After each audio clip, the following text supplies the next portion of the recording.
Pasal yang ke-10, pasal yang ke-25 dan seterusnya. Lukas pasal yang ke-10 ayat 25 dan selanjutnya. Apabila sudah menemukan, saya mengundang sekali lagi dengan hormat kita bisa sama-sama bangkit berdiri, Bapak Ibu Saudara. Kita akan bacakan bersama-sama seluruhnya dari 25 sampai 37. 3, 2, 1. Pada suatu kali berdirilah seorang ahli Taurat untuk mencobai Yesus. Katanya, "Guru, apa yang harus ku perbuat untuk memperoleh hidup yang kekal?" Jawab Yesus kepadanya, "Apa yang tertulis dalam hukum Taurat? Apa yang kau baca di sana?" Jawab orang itu, "Kasihilah Tuhan Allahmu dengan segenap hatimu, dan dengan segenap jiwamu, dan segenap kekuatanmu, dan dengan segenap akal budimu, dan kasihilah sesamamu manusia seperti dirimu sendiri." Kata Yesus kepadanya, "Jawabmu itu benar, perbuatlah demikian, maka engkau akan hidup." Tetapi untuk membenarkan dirinya, orang itu berkata kepada Yesus, "Dan siapakah sesamaku manusia?" Jawab Yesus, "Adalah seorang yang turun dari Yerusalem ke Yeriko. Ia jatuh ke tangan penyamun-penyamun." Jawab Yesus, "Adalah seorang yang turun dari Yerusalem ke Yeriko. Ia jatuh ke tangan penyamun-penyamun yang bukan saja merampoknya habis-habisan, tetapi ia juga memukulnya. Dan sesudah itu pergi meninggalkannya setengah mati. Kebetulan ada seorang imam turun melalui jalan itu. Ia melihat orang itu, tetapi ia melewatinya dari seberang jalan. Demikian juga seorang Lewi datang ke tempat itu. Ketika ia melihat orang itu, ia melewatinya dari seberang jalan. Lalu datanglah seorang Samaria yang sedang dalam perjalanan ke tempat itu. Dan ketika ia melihat orang itu, tergeraklah hatinya oleh belas kasihan. Ia pergi kepadanya, lalu membalut luka-lukanya. Sesudah ia menyiraminya dengan minyak dan anggur. Kemudian ia menaikkan orang itu ke atas keledai tunggangannya sendiri, lalu membawanya ke tempat penginapan dan merawatnya. Terima kasih. Sampai di situ dulu. Silakan duduk, Bapak Ibu Saudara. Saya percaya bahwa kita sudah sering kali mendengar mengenai seorang Samaria yang baik hati. Seorang Samaria yang baik hati. Karena itu sore hari ini Bapak Ibu Saudara, saya mendapat satu kebenaran firman Tuhan. Dan tema sore hari ini adalah simple sekali mengenai motivasi. Saya berdoa biarlah Roh Kudus menolong kita dalam mendengar firman Tuhan, supaya kita dapat belajar tenang. Karena saya percaya kita mungkin pernah terburu-buru dan kita menyesal. Saya berdoa biar firman Tuhan menolong kita untuk berhenti untuk marah, karena kita sering melihat penyesalan setelah kita marah. Saya berdoa biar kita ditolong Roh Kudus supaya kita dapat belajar ikhlas, karena saya tahu Tuhan itu adil. Dan biarlah Roh Kudus menolong setiap kita untuk belajar serius, karena sudah saatnya kita menata dan mengerjakan hidup kita. Zaman sekarang memang susah Bapak Ibu Saudara untuk membedakan mana yang tulus, mana yang bulus, dan mana yang ada modusnya. Awas bisa terbalik. Jadi sore hari ini atas anugerah Tuhan kita belajar mengenai motivasi yang tulus. Motivasi yang tulus. Kita belajar tadi dan sudah membacakannya bagaimana ada seseorang yang dirampok habis-habisan. Dan orang ini adalah orang Yahudi, orang yang turun dari Yerusalem ke Yeriko.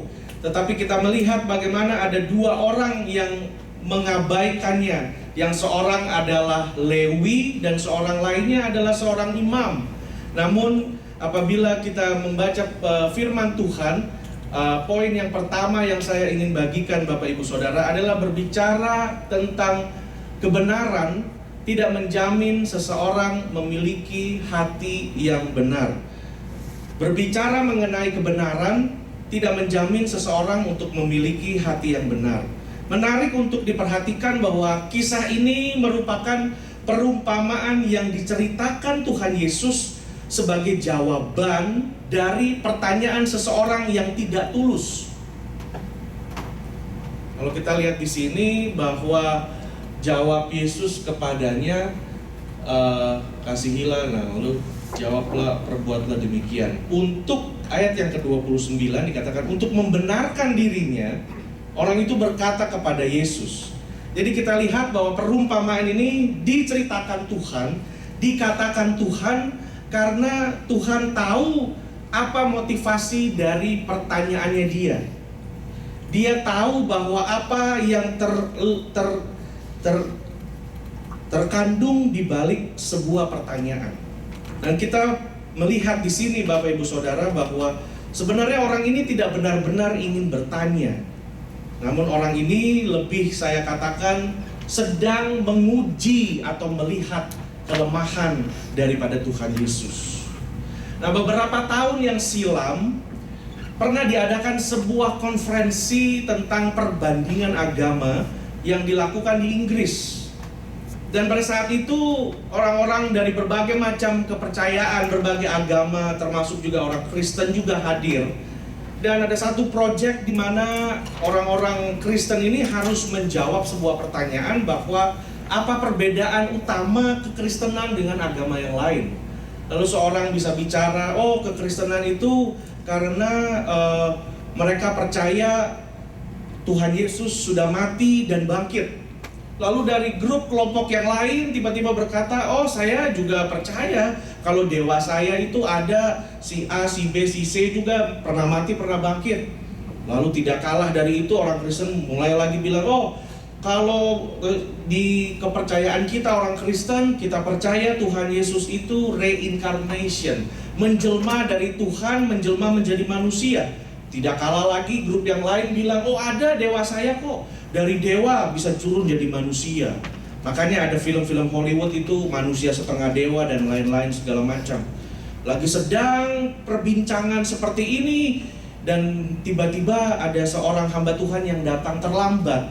Nah, seorang hamba Tuhan ini bernama C.S. Lewis, seorang yang sangat peka dan mempunyai karunia pengajaran yang luar biasa. Dan tiba-tiba panel dari diskusi tersebut mereka bertanya kepada hamba Tuhan tersebut, Bapak Lewis, menurut Bapak Lewis, apa yang menyebabkan kekristenan itu begitu berbeda daripada agama yang lain?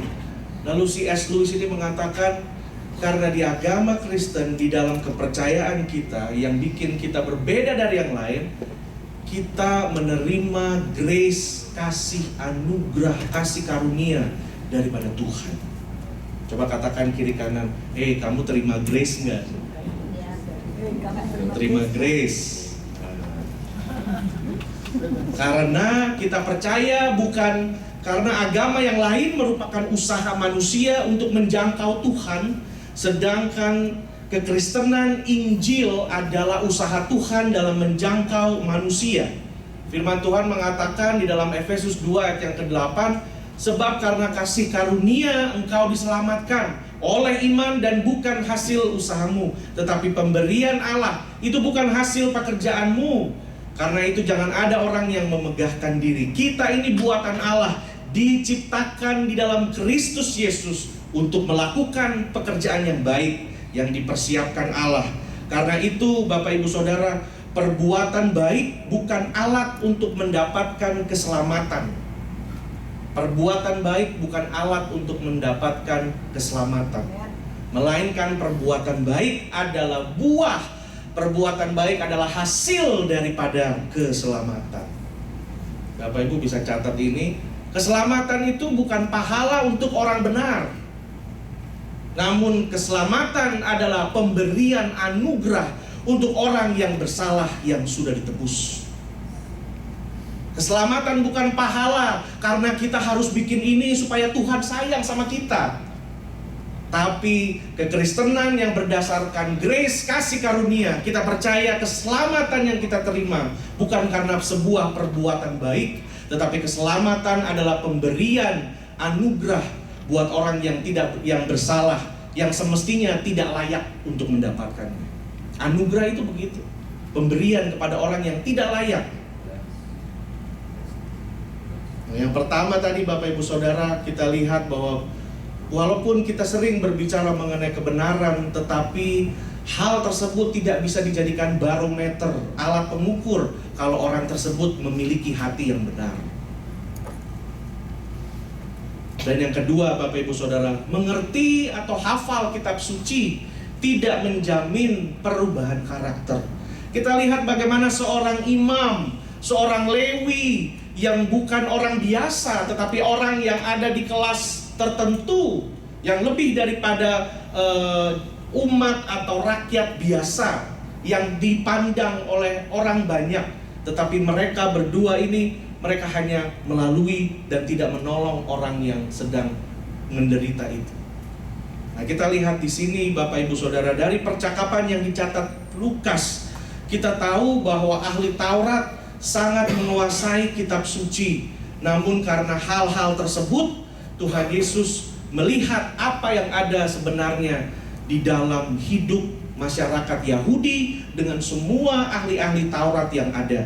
Berikut ini saya akan jabarkan secara singkat saja bagi kita semua Bapak Ibu Saudara, perbedaan mengenai agama, religion dengan Injil atau gospel.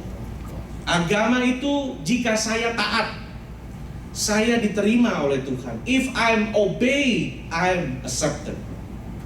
Karena itu kalau kita lihat di Indonesia, orang rela jual tanah, ngutang kiri kanan hanya untuk pergi ke sebuah tempat di mana dia nanti ibadahnya bisa diterima oleh Tuhan. Jika saya taat, saya diterima. Tapi Injil, saya diterima oleh Tuhan karena itu saya taat kepadanya. Amin. Coba lihat kiri kanannya, kamu diterima Tuhan nggak? Kamu diterima Tuhan. Saya diterima Tuhan karena itu saya taat kepadanya. Agama mengajarkan if I'm good, God will love me. Kalau saya kuai-kuai, saya baik-baik, saya bikin ini, mengikuti kemauan Tuhan, menjauhi larangannya, maka Tuhan sayang sama saya. Tapi Injil atau Gospel mengatakan, saya orang berdosa, I'm bad people, but God love bad people like me because of His grace. Karena itu kita lihat bahwa beda agama dengan Injil. Agama itu, saya ini orang jahat, orang berdosa, tapi Tuhan kok sayang sama saya karena kasih karunia-Nya atau anugerahnya. Agama itu ada perbedaan. Oh, ini orang-orang yang baik, ini orang-orang yang jahat. Karena itu kita pernah baca di dalam Alkitab bahwa satu kali ada orang ahli Taurat datang, oh terima kasih Tuhan, untung saya ini orangnya baik, saya setia, kasih perpuluhan, puasa, semua nggak seperti itu pemungut cukai yang di belakang saya itu. Sedangkan pemungut cukai bilang, aduh Tuhan, saya orang berdosa. Tuhan lebih berkenan kepada siapa Bapak Ibu Saudara? Pemungut cukai. Di dalam Injil dikatakan all people are bad karena dosa. Masalahnya adalah apakah kita bertobat atau tidak? Apakah kita repent atau kita tidak repent? Itu saja. Nah, kita lihat di sini Bapak Ibu Saudara bahwa agama selalu fokusnya what I do or what I don't do. Tuhan, saya sudah ini, saya sudah bikin ini. Injil fokusnya pada apa yang Yesus telah kerjakan. Yesus telah kerjakan. Agama mengajarkan buat ini, buat itu. Tetapi Injil mengatakan it is finished, already done, sudah selesai, aku kerjakan. Itu makanya aku yang memilih kamu, bukan kamu yang memilih aku. Di sini kita bisa lihat bagaimana Tuhan melihat satu bangsa yang sudah corrupted begitu luar biasa, sehingga setiap pertanyaan Tuhan sudah bisa tahu, ini hatimu yang busuk. Agama itu memproduksi kesombongan dan kebanggaan. It produce pride and despairs. Bangga, sombong kalau kita jadi orang yang baik. Seperti ahli Taurat itu tuh, Tuhan terima kasih, untung saya ini orangnya orang baik. Siapa yang bisa bilang kita itu orang baik? Sebaliknya, kalau kita nggak mampu untuk berbuat baik, kita kecewa, kita minder, karena kita tidak bisa berbuat baik atau tidak bisa kasih sesuatu kepada Tuhan. Tapi Injil itu menghasilkan kerendahan hati dan keyakinan diri. Humility, siapakah aku ini Tuhan? Jadi biji matamu, siapa aku ini Tuhan? Sehingga Engkau karuniakan anak-anak, cucu-cucu semua luar biasa sampai saat ini. Siapa aku ini Tuhan? Apakah aku ini pernah menginjil ke daerah mana-mana sehingga Tuhan mengaruniakan saya berkat seperti ini? Siapakah aku ini Tuhan? Tapi semata-mata karena anugerah. Di situ letaknya perbedaan agama lain dengan kita. Injil, gospel. Dan kita lihat di sini Bapak Ibu Saudara, Tuhan datang, Dia adalah sang renovator, sang reformator besar yang mengubah sebuah ibadah yang sudah hatinya jauh daripada Tuhan, diubah total dengan kedatangan Yesus Kristus menjadi manusia. Agama dibilang we are motivated by fear. Ayo ke gereja, nanti Tuhan marah loh. Kalau saya lihat ini, saya dulu juga pernah begitu, jadi orang yang agamawi, saudara. Kalau ada kecelakaan, ada apa, dipikirnya, udah kasih perpuluhan belum? Kamu mungkin gak gereja, makanya ini Tuhan marah sama kamu gitu. Kita didrive dengan sebuah ketakutan. Kalau Tuhan itu begitu seperti raja atau orang tua yang jahat begitu. Tapi dikatakan bahwa Injil, Gospel, I'm motivated, dimotivasi karena kasih. Aku mengasihi kamu terlebih dahulu. Kita nggak bisa kasihi diri kita, mengasihi orang lain, apalagi mengasihi Tuhan, kalau Tuhan tidak mengasihi kita terlebih dahulu. Amin. Sekali lagi, kita nggak bisa nih ngasihi diri kita, ngasihi orang lain, apalagi ngasihi Tuhan, kalau Tuhan tidak mengasihi kita terlebih dahulu.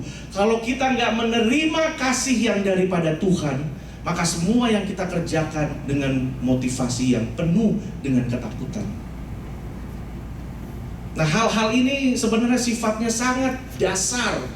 Namun belakangan ini banyak orang-orang yang sudah tidak sadar dan dibutakan dengan hal seperti itu.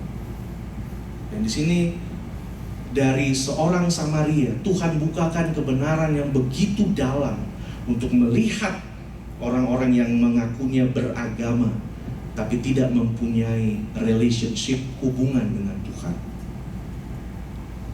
Markus 7 ayat 1 di situ juga pernah dikatakan bahwa satu kali ada rombongan orang Farisi dan mereka ini melihat bahwa ada beberapa orang muridnya makan dengan tangan najis, belum cuci tangan. Lalu mereka bilang, wah, orang-orang Yahudi lain ini tidak makan kalau tidak melakukan pembasuhan tangan. Ayat yang kelima, karena itu orang-orang Farisi berkata kepada Yesus, mengapa murid-muridmu tidak hidup menurut adat istiadat nenek moyang kita, tetapi makan dengan tangan najis? Lalu Tuhan berkata, percuma mereka beribadah kepadaku, sedangkan ajaran yang mereka ajarkan ialah perintah manusia. Perintah manusia. Kadang-kadang kalau kita nggak peka, nggak dekat dengan Tuhan, kita bisa slip, bisa seperti terbawa arus oleh semua yang dinamakan keagamaan dan dibikin peraturan tambahan. Itulah dibilang perintah manusia. Kolose 2 ayat 16 sampai 34 juga berkata hal yang sama. Dikatakan jangan jamah ini, jangan kecap itu, jangan sentuh ini, semuanya. Sekarang Bapak Ibu Saudara, ada orang bilang, oh, dan ini semua saya melihat sebagai sesuatu yang dikatakan legalisme. Apa itu legalisme? Legalisme adalah menempatkan peraturan manusia di atas Allah dan manusia. Apakah kalau ada orang yang tidak merokok, tidak minuman-minuman keras, tidak nonton di bioskop, orang-orang yang begitu kita katakan orang berdosa? Sedangkan orang yang gak merokok, orang yang gak ke bioskop, gak minuman keras, oh, ini orangnya rohani. Apakah bisa dibilang seperti itu? Karena kalau kita lihat Kolose di sini, jangan jamah ini, jangan kecap itu, jangan sentuh ini. Apakah sama dengan itu? Apakah orang yang gak merokok dijamin dia lebih rohani dari yang merokok? Ada orang-orang yang tidak berzina, tidak mencuri dan lain-lain, semua rapi, tapi punya nafsu makan yang luar biasa. Itu sama apa gimana sih? Sama aja. Dia nggak bisa ngekang mulut dan perutnya kok. Sama aja. Tapi bukan jaminan bahwa kalau dia orang ini lahir mengalami perubahan hidup dan dia rasa, aduh, saya ini udah ditolong Tuhan sedemikian rupa, I'm quit, saya nggak lagi lihat-lihat itu. Itu bedanya. Kita lakukan atas dasar kita mengasihi Tuhan. Tapi kita nggak bisa ngukur orang yang nggak merokok, nggak minuman keras, nggak pergi nonton bioskop itu lebih rohani dari orang yang tidak. Perhatikan, kita jadi legalisme habis itu. Menempatkan peraturan di atas Allah dan manusia. Saya termasuk salah satu mahasiswa yang dulu memulai gerakan pakai jeans di sekolah kita. Sempat hampir dapat penentangan dan hampir dapat dikeluarkan dari kampus. Tapi akhirnya diterima. Karena begini, saya lahir di keluarga Kristen dan saya lihat semua om tante kalau sudah hari malam minggu udah ini setrika celana mesti celana putih, saudara. Sampai ini belahannya nih lancip, bisa belah roti tawar gitu. Lancip banget pokoknya, rapi klimis. Kalau nggak, itu kayaknya nggak rohani. Sekarang saya bisa lihat seperti itu. Karena kebenaran daripada Tuhan itu membukakan mata. Dan Tuhan nggak lihat itu legalisme peraturan yang dibuat manusia. Tapi kita lihat di sini bahwa legalisme pandangan yang menganggap bahwa kita bisa memperoleh keselamatan, kita bisa memperoleh pertumbuhan rohani dengan menjaga melakukan hukum agama. Nah, saya ingin gereja ini bertumbuh masing-masing jemaat dengan quality pengenalan akan Tuhan, pemahaman yang benar. Dan kita lihat di sini Bapak Ibu Saudara, hukum Taurat. Kalau Tuhan bilang aku datang mengakhiri hukum Taurat, sebenarnya hukum Taurat adalah penuntun kita kepada Kristus, dan Kristuslah yang membebaskan kita dari perbudakan atau belenggu legalisme. Minggu yang lalu saya share bahwa religion, agama dari bahasa Latin religio, yang berarti kembali kepada sebuah ikatan. Dan kita nggak mau seperti itu. Kita nggak mau ke gereja dan apa-apa, kita ke gereja, kita beribadah, kita melayani karena kita mengasihi Tuhan, karena Tuhan sudah mengasihi kita terlebih dahulu. Amin. Karena kita sudah menerima kasih daripada Tuhan. Yang ketiga Bapak Ibu Saudara, aktif melayani tidak sama dengan mentaati firman Tuhan. Kita lihat sekali lagi orang ahli, imam dari sebuah rumah Tuhan dengan Lewi, orang Lewi. Pendetanya dengan pemimpin pujian. Ada orang lagi kesusahan, nggak ditolongin seperti itu. Aktif melayani tidak sama dengan dia mentaati firman Tuhan. Dan itu juga menjadi, setiap firman Tuhan menjadi pedang bermata dua. Setiap saya mempersiapkan firman Tuhan, saat itu selalu saya ditempeleng dan ditegur Tuhan besar-besar. Karena apa yang dikatakan harus dibuat terlebih dahulu. Seorang ahli Taurat mungkin terperangah mendengar jawaban daripada Tuhan Yesus. Dia terperangah, dia lihat, oh kok bisa seperti ini. Tapi kita lihat di sini bahwa Tuhan hendak menyatakan sebuah kebenaran yang tidak pernah terungkap sebelumnya. Saya ingin kita melihat ayat ini Bapak Ibu Saudara. Tuhan Yesus berkata bahwa, maka aku berkata kepadamu, jika hidup keagamaanmu tidak lebih benar daripada hidup keagamaan ahli-ahli Taurat dan orang-orang Farisi, sesungguhnya kamu tidak akan masuk dalam kerajaan surga. Kalau kita baca ini kita pikir, waduh, kalau hidup keagamaan kita tidak lebih hebat, tidak lebih benar daripada ahli Taurat. Ahli Taurat puasanya berapa kali seminggu tuh saudara? Paling sedikit 2 kali. Sementara kita terkenal dengan yang suka makan, rapat sedikit makan, ada persekutuan makan. Aku pikir, ini mah kita nggak masuk surga, makan terus jadinya. Orang ahli Taurat, wah, mereka doanya dan lain-lain. Apakah maksud Tuhan itu seperti itu? Apakah maksud Tuhan itu supaya kita yang lebih banyak, lebih hebat dari mereka? Atau sebenarnya maksud Tuhan itu apa?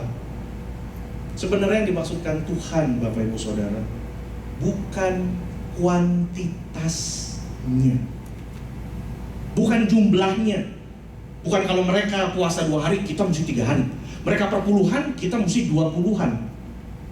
Mereka bikin apa, kita mesti lebih hebat. No, bukan kuantitas, bukan jumlah, bukan yang lebih hebat. Bukan. Karena kalau seperti itu kita bisa jadi orang-orang yang paling sombong, saudara. Tadi kan kita lihat agama, cuma orang-orang yang beragama memproduksi orang-orang yang sombong. Oh, saya lebih bagus dari dia lah. Itu orang kurang ajar, pantesan gitu ya. Udahlah.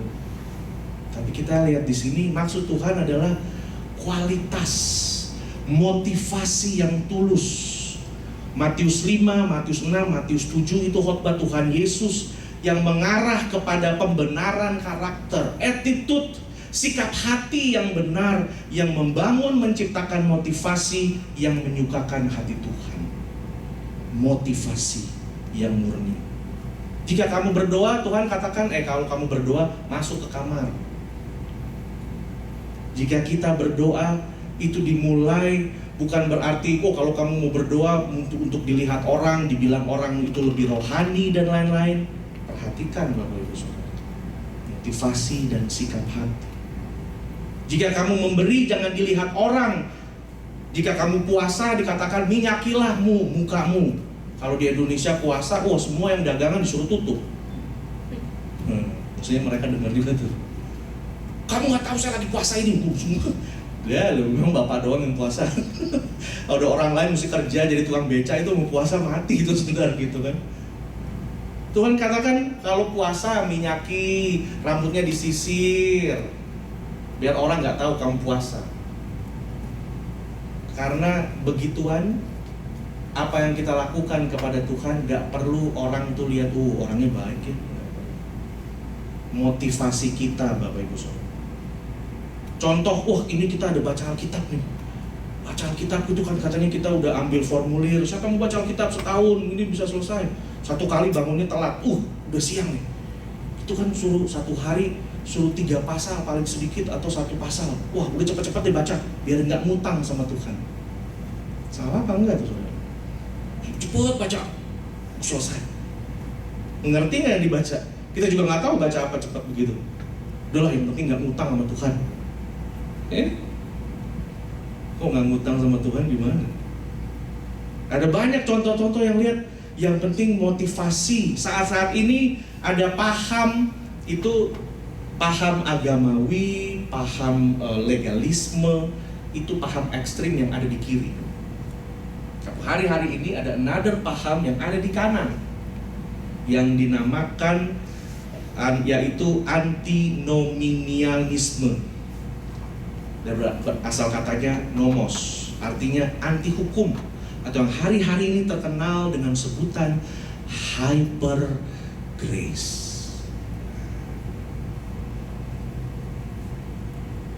Bisa dikit-dikit. Hyper grace. Nah, di sini Bapak Ibu Saudara, yang membuat kita bertanya kepada Tuhan adalah kita tidak dibenarkan karena perbuatan baik, tapi kita dibenarkan karena kasih karunia. Nah, orang-orang yang dari sisi sebelah kanan yang menganggap kita sudah dibenarkan, karena itu kita itu anak-anaknya Tuhan. Gak apa-apa kita kerjakan dosa dan lain-lain, sekali selamat tetap selamat, kita gak apa-apa, biarin aja.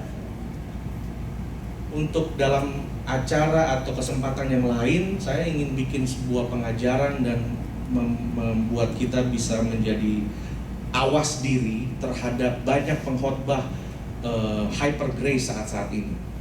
Saya nggak akan sebutkan nama, tapi salah satunya ada dari Singapura. Mesti hati-hati, karena dia bilang sekali kita minta ampun kepada Tuhan, Tuhan udah ampuni dosa kita yang dulu, sekarang sama yang masa depan udah diampuni sekaligus. Kita harus bandingkan dengan grace anugerah Alkitabiah. Untuk apa Tuhan ajarkan kita berdoa, Tuhan ampunilah kesalahanku seperti aku mengampuni orang lain. Itu semua benar, cuma ditambahi tetes kecil. Kayak kita di Indonesia beli bensin, kalau di pinggir jalan kan ada orang jual eceran tuh ya, pakai jirigen, ya kan? Itu kan nggak mungkin semuanya tuh 100% minyak tanah, saudara. Kita cium gini, kalau nggak minyak telon, ya nggak mungkin kan? Ini kan mobil pak, masa sepeda? Wah, itu pasti bensinnya 98 atau 90%. Tapi minyak tanahnya 10%. Sedikit sekali. Bedanya sedikit sih. Tapi kalau jalan terus, bedanya makin jauh. Nah, mesti hati-hati. Seorang pengkhotbah, seorang hamba Tuhan luar biasa, Bapak Ibu Saudara, pada zaman Perang Dunia Kedua. Orang ini bernama Dietrich Bonhoeffer dari Jerman. Orang ini, hamba Tuhan ini akhirnya mati oleh Nazi karena dia selalu menantang. Dan salah satu khotbah-khotbahnya dia bilang seperti ini: cheap grace is the preaching of forgiveness without requiring repentance. Kasih karunia itu gratis tapi tidak murahan. Kasih karunia gratis tapi tidak murahan. Contohnya, kalau orang mau, saya misalnya di Indonesia, saya mau berangkat ke Amerika, tiba-tiba ada orang yang datang, oh Pak Sem, don't worry, tiketnya sudah saya tanggung. Tiket dengan semua ongkos perjalanan, penginapan, akomodasi, uang jajan, semua sudah. Lalu ada teman saya tanya, lu Pak Sem, ke Amerika berapa tiketnya Pak Sem? Oh gratis, saya bilang. Oh murah ya? Oh enggak, mahal kok. Tapi ada yang bayarin. Sama. Grace juga begitu. Anugerah yang buat orang yang tidak layak. Karena itu kasih karunia. Kasih karunia-Nya Tuhan itu bukan khotbah tentang pengampunan tanpa pertobatan, tapi pengampunan dengan pertobatan. Dan hal ini sudah semakin lama semakin suaranya semakin kecil di gereja-gereja Tuhan. Tuhan cuma bilang, oh datang, Tuhan sayang sama kamu, don't worry buat yang gitu-gitu. Kalaupun kamu berdosa, Tuhan tetap tersenyum. Saudara mulai perhatikan ajaran-ajaran seperti itu. Oh dia Bapak yang baik, gak usah bertobat, udah diampuni dosanya kok. Forgiveness without requiring repentance. Baptisan tanpa disiplin daripada gereja. Oh mau dibaptis, iya nih, bulan depan mau kawin, mau baptis ini. Tanpa ada kelas, tanpa ada disiplin, tanpa ada lain-lain. Oh, perhatikan. Perjamuan kudus tanpa adanya pengakuan. Communion without confession. Sekarang perjamuan kudus, Bapak Ibu Saudara, Tuhan katakan, kalau engkau mengambil, kau mesti lihat hidupmu. Ada yang belum beres, bereskan. Kalau enggak, bisa jadi kutuk. Yes. Nah orang yang juga, oh akhirnya ada orang bilang, oh saya nggak ngambil deh. Padahal udah datang di sini. Itu juga salah. Jadinya kayak buah si malakama, dimakan bapak mati, nggak dimakan ibu mati. Dua-dua punya konsekuensi, saudara. Kenapa saya katakan itu? Karena kalau kita nggak mengambil, terus kita bersembunyi di balik alasan, oh saya masih berdosa, saya masih ada masalah. Kenapa kamu nggak ngambil? Itu kamu berdosa. Kenapa berdosa? Kenapa kena kutuk? Kenapa berdosa? Karena kamu menyia-nyiakan tangan anugerah Tuhan yang datang. Tuhan memberikan kamu kesempatan, apabila ini berjalan, itu kesempatan Tuhan berikan untuk cepat-cepat kamu minta ampun. Kamu nggak tahu nanti sore pulang tabrakan mati. Amin. Karena itu dua-dua punya konsekuensinya masing-masing. Ini serius sekali Bapak Ibu Saudara. Karena itu tugas tanggung jawab sebagai hamba Tuhan saya kasih tahu. Yang penting sudah dikasih tahu Tuhan, nah Tuhan beracara sama masing-masing orang. Kalau gak mengambil pun berdosa. Karena kamu seperti menolak kasih karunia Tuhan. Dia yang sudah disalib buat kamu, terus kamu tolak begitu. Justru saat itu kesempatan buat kamu mengaku, Tuhan, sebelum saya ambil di Tuhan, saya udah berdosa. Tadi saya begini, tadi begini. Itu kesempatan, mesti digunakan. Dan kita tahu mungkin kita nggak punya dasar pengetahuan teologi tentang perjamuan dan lain-lain. Tapi kalau kita katakan ini bentuk pengorbanan Tuhan Yesus buat kita, kasihnya Tuhan buat kita, kamu mau terima kasihnya Tuhan apa enggak? Bukan berarti semua suruh ngambil, enggak juga saudara. Enggak begitu gampang juga. Karena itu lihat, grace is free tapi enggak cheap. Absolution without personal confession. Satu keberadaan Tuhan tanpa kita adanya minta cari-cari minta ampun kepada Tuhan tapi tidak pernah mengakui dosa kita. Makanya kemarin hari Sabtu saya bilang akui dosa kita kepada Tuhan. Cheap grace is grace without discipleship. Kasih karunia tanpa pemuridan. Beberapa waktu yang lalu saya sudah buka opportunity bentuk pelayanan penggembalaan diakonia dalam gereja ini. Apabila Bapak Ibu punya bukan hanya yang punya masalah, amin, saya membuka diri saya untuk didatangi Bapak Ibu Saudara, bilang dengan saya sama-sama, saya bukakan diri saya bilang, Pak, Bu, atau hey brother, mau nggak sama-sama doa sama saya? Kita bikin goal buat hidupmu. Apa goalmu bulan ini? Tahun ini apa goalmu? Mau gak kita doa sama-sama? Saya buka. Karena itu tugas penggembalaan. Gak bisa kita cuma di sini cuma saya ngomong monolog begini aja terus pulang bye gitu kan. Saya nggak kenal satu-satu tuh punya pergumulan apa juga saya nggak tahu. Kalau nggak ada yang datang. Karena itu inisiatif saya untuk membukakan diri, datang sama saya. Kita bikin sesuatu supaya hidupmu berubah. Karena panggilan saya, tugas saya adalah menggenapi panggilan Tuhan dan maksud Tuhan dalam hidup Bapak Ibu Saudara. Itu discipleship, itu penggembalaan. Grace without the cross, grace without Jesus Christ, ini namanya cheap grace. Grace yang gak ada salib, gak ada pikul salib, gak ada Tuhan Yesus, gak ada hidup dan gak ada Tuhan Yesus incarnate dalam hidup kita, lahir dalam hati kita, menjadi darah dan daging. Ini dia. Kita ngambil, biar Tuhan, saya masih berdosa, tapi saya mau Tuhan lahir dan membumi, bukan hanya membumi, jadi daging di dalam dagingku, supaya dagingku ini ditekan. Bukan aku lagi, tapi Tuhan. Dalam saudara, cuma cerita orang Samaria, tapi kita lihat bagaimana kasih karunia Tuhan yang mengalahkan legalisme agamawi dan lain-lain. Dan ini merupakan salah satu catatan khotbah atau quotation dari Bapak Pendeta Dietrich Bonhoeffer, orang Jerman yang mati pada saat Perang Dunia Kedua, dibunuh oleh Hitler. Ini dia sudah beritakan ini. Dan hari-hari ini banyak udah preaching forgiveness tanpa repentance. Padahal berita gospel ini, berita Injil kasih karunia puluhan tahun, ratusan tahun lalu dari pelayan-pelayan Tuhan yang jauh sekali sudah memberitakan hal yang sama. Legalisme itu sekali lagi Bapak Ibu Saudara adalah rules without relationship.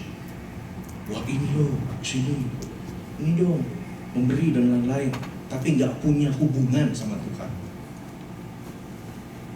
Hyper grace atau lawlessness, antinomianisme, relationship without rules. Kita kan anak-anaknya Tuhan, anak-anak raja, lebih daripada pemenang. Hidup seenaknya, mau berdosa, mau apa juga, without rules. Ini nggak bisa begini. Jadi gimana Pak saya? Ambil jalan tengahnya. Jalan tengahnya ada di ayat ini Bapak Ibu Saudara. Yohanes 14 ayat 15. Kita bacain sama-sama ya. 1, 2, 3. Jikalau kamu mengasihi aku, kamu akan menuruti perintah. Segala perintah. Jadi rules with relationship. Hubungan yang didasari ketaatan kita karena kasih yang kita terima. Wow. Karena anugerah yang kita terima. Hubungan. Gak peduli Tuhan, saya memang orang berdosa, tapi saya tahu kasih-Mu itu lebih besar daripada dosaku. Karena itu saya berdoa biar Roh-Mu yang kudus akan membuat saya mampu memikul salib, mampu untuk taat, tidak lagi kembali ke lubangan dosa seperti itu. Tapi saya mau hidup karena saya mengasihi Tuhan, sebab Tuhan sudah mengasihi saya terlebih dahulu. Kita mesti lihat Bapak Ibu Saudara bahwa iblis itu udah bukan zamannya lagi tuh iblis mencobai kita untuk membuat kita melakukan hal yang salah, enggak? Tapi iblis mencobai kita untuk membuat kita kehilangan hal-hal kebenaran, hal-hal yang ditaruhkan Allah di dalam kita melalui kelahiran baru. Dia buat kita tuh nggak lihat lagi kebenaran yang Tuhan taruh. Berupa kelahiran baru, pertobatan, supaya kemungkinan untuk menjadi iblis tuh menggagalkan kita, supaya kita tidak lagi berguna bagi Allah. Karena dia lihat, oh ini nih, ibu ini kalau kita nggak ganggu, wah dia bakal mempertobatkan si ini. Kita ganggu aja nih. Ganggunya itu udah bukan lagi dia bikin biar dia buat dosa dan lain enggak, tapi disilaukan, matanya ditutup, dibikin supaya enggak melihat kebenaran. Dengan ini kita lihat kembali Bapak Ibu Saudara, rules with relationship, hubungan yang didasari kasih, hubungan yang didasari kasih. Saya akan menutup dengan ayat ini Bapak Ibu Saudara. Kasih itu landasan dari sikap hati, landasan dari motivasi kita. Kasih itu hukum yang paling utama. Di sini kita katakan, mari kita baca bersama-sama. 3, 2, 1. Hai saudara-saudaraku yang terkasih, senantiasa taat. Karena itu tetaplah mengerjakan keselamatan dengan dan saja seperti waktu aku hadir, tetapi terlebih pula sekarang waktu aku karena Allah yang mengerjakan di dalam kamu baik kemauan maupun pekerjaan. Di sini kita memperhatikan bahwa seperti ada hal yang ganjil. Dikatakan Tuhan membuat perintah, memerintahkan kita untuk apa Bapak Ibu Saudara? Kerjakan keselamatanmu. Yang mengerjakan siapa? Kita kan? Tapi di sini ditulis karena Allah lah yang jadi yang mengerjakan itu siapa? Siapa dong yang mengerjakan? Karena kerjakanlah keselamatanmu. Karena Allah lah yang mengerjakan. Siapa yang mengerjakan? Saya lihat Bapak Ibu Saudara, atas kemurahan Tuhan, kerjakan keselamatanmu dalam bahasa aslinya itu katergeseste, to accomplish, untuk mengerjakan sampai tuntas. Itu tugas kita. Kerjakan, hidup, pinggul salib, pegang salib itu jalan sama Tuhan. To accomplish, kerjakan sampai tuntas. Tapi yang dikatakan selanjutnya, karena Allah lah yang mengerjakan. Kata mengerjakan ini beda dari kata yang ini, kerjakan. Kerjakan di sini katergeseste, artinya to accomplish ya. Nah, kerjakan yang di sini artinya apa? Energon. Dari situlah keluar kata energi. Ya. Ini kita belajar sedikit energi. Karena Allah yang memberikan energi, kemampuan kepada kita, supaya kita mengerjakan hidup kita di dalam keselamatan yang Dia berikan. Energinya datang dari Tuhan, tapi yang kerjakan kita. Nih, saya kasih kemampuan, saya kasih, kita yang kerjakan, kita yang lakukan. Tapi dari situ kita bisa katakan bahwa Tuhan, kalau saya hidup kudus, itu bukan karena saya, tapi karena Roh Kudus. Amin. Kalau saya jadi orang baik, saya hidup baik, bukan karena saya ini yang baik, tapi karena Tuhan yang lewat Roh Kudus-Mu membuat saya mampu jadi orang baik. Kalau saya bisa bikin ini, bikin itu segala macam, bukan karena saya hebat, saya segala macam, no. Energi semua, kepintaran, segala sesuatu yang saya punya ini karena dari Tuhan. Amin. Karena dari Tuhan. Karena Tuhan yang memampukan saya. Jika saya sabar, orang bilang, aduh kamu sabar ya. No. Kalau bukan Tuhan yang karuniakan itu buat saya nggak bisa sabar. Kalau saya tidak dapat mengampuni, Tuhan yang berikan Roh Kudus sehingga saya dapat mengampuni. Kalau saya dapat mengampuni Tuhan, padahal secara manusia, kalau melihat mukanya aja pengen tak tes. Tapi saya bisa mengampuni bukan karena saya nih mau hebat kayak orang ahli Taurat, tapi saya mengampuni karena Roh-Mu yang jamah hatiku dan saya mau mengampuni. Kalau saya dapat mengasihi, bukan kita cenderung mengasihi orang-orang yang setipe dengan kita, saudara. Saya akui itu. Gampang untuk mengasihi orang yang levelnya sama, kesukaannya sama, apalagi orang yang baik sama kita. Mengasihi itu gampang. Tapi coba mengasihi orang yang jadi musuh kita, orang yang enggak. Ini yang nolong orang Samaria, yang luka ini orang Yahudi. Orang Samaria itu orang Yahudi yang kawin sudah campur. Makanya di second class dibilang, waduh jangan deh. Tapi orang itu tuh yang tolongin kamu tuh. Dibikin sebegitu rupa jawaban Tuhan Yesus sampai ahli Taurat tuh menganga gitu kan. Dibikin sedemikian rupa. Karena kalau kita bisa mengasihi Tuhan, bukan karena aku, tapi Engkau yang memenuhi hatiku dengan kasih. Tadi saya katakan kita nggak bisa kasih orang lain, kasih diri kita sendiri, apalagi mau mengasihi Tuhan. Kalau kita tidak menerima Tuhan yang sudah mengasihi diri kita terlebih dahulu, Dia membanjiri kita, mengisi kita dengan Roh-Nya, baru kita bisa mengasihi. Kalau enggak, bocai, nggak bisa. Nah, di sini kita udah lihat bagaimana bukan saya Tuhan, tetapi Yesus yang memberikan. Bapak Ibu Saudara dikasih Tuhan, saya ingin menggunakan waktu ini buat kita semua relate dan memberikan respon terhadap firman Tuhan. Mungkin kita sekarang ini, saya percaya Allah sudah menyediakan kuasanya, menyediakan darahnya, Dia sudah berkorban memberi keselamatan, memberi pengampunan. Tetapi sudahkah engkau meminta pengampunan kepada Tuhan? Sudahkah engkau meminta kuasanya Dia? Kekuatan dari Tuhan. Tuhan, saya gak mampu ini hidup seperti ini. Saya tahu engkau sudah mati dan berkorban, tapi dibutuhkan keselamatan dan pengampunan sudah tersedia.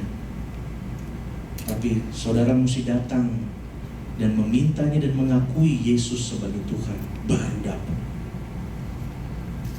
Keselamatan dan segala macam kuasa yang diberikan itu nggak sembarangan buat semua orang otomatis jadi selamat, enggak. Tapi siapa yang datang mengakui menerima Yesus sebagai Tuhan, mereka lah yang dapat. Sore ini Bapak Ibu Saudara, di dalam segala pergumulan hidup kita, saya mau mengajak kita untuk datang kepada Tuhan. Kita katakan, Tuhan, saya mau minta kuasa-Mu itu supaya saya bisa sabar, supaya saya bisa taat, supaya saya bisa hidup benar, supaya saya bisa mengasihi anakku, mengasihi suamiku, istriku, mengasihi orang-orang yang sebenarnya nggak layak dapat kasih Tuhan. Tapi sore ini saya sudah dapat firman Tuhan. Sebelum saya mengambil perjamuan, saya mau menyelesaikannya dengan Tuhan. Saya mengundang tim musik bisa maju ke depan.